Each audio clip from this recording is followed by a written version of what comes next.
Apart from meeting with PM Modi at the United Nations General Assembly, Ukraine's President Zelensky also held high-level talks with leaders from Germany and Japan as he continued to seek crucial international support for Ukraine's ongoing war efforts against Russia. Now, these meetings come as Ukraine pushes further diplomatic and military aid in its fight to defend its sovereignty amid the prolonged conflict.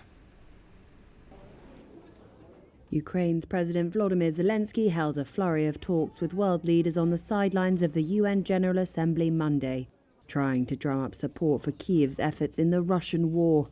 The heads of India, Germany and Japan all sat with the Ukrainian leader. Zelensky also spoke to the wider summit, urging peace for his country's future. Putin has stolen much already, but he will never steal the world's future, I'm sure.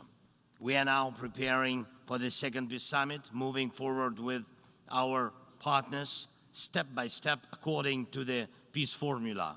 And we are preparing a document to present at the second peace summit. I invite all leaders, nations to continue supporting our joint efforts for a just and peaceful future. After his meeting with German Chancellor Olaf Scholz, Zelensky stressed the need for unity in pursuing a just peace. Germany has been one of the most significant backers in Europe of Kyiv's defensive fight against Russia. Zelensky also made note of Ukraine's developing ties with India after meeting Prime Minister Narendra Modi. Despite India's long-standing warm ties with Russia, it has allowed the diversion of artillery shells to Ukraine from European customers.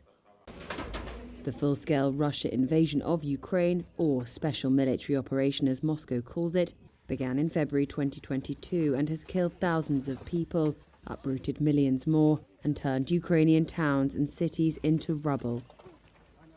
Following the UN sessions, Zelensky will travel to Washington to present his victory plan and influence White House policy on the war, which includes Kyiv's long-stated request to use long-range missiles on targets inside Russia. Zelensky says the plan is for whoever ends up in the White House after November. On Monday, Republican presidential candidate Donald Trump, who said in a debate that he will end the war within days if elected, claimed without evidence that Zelensky wanted the Democrats to win in November. The presidential office in Kyiv did not immediately respond to a request for comment, but Zelensky has previously said he is willing to work with whoever wins the election.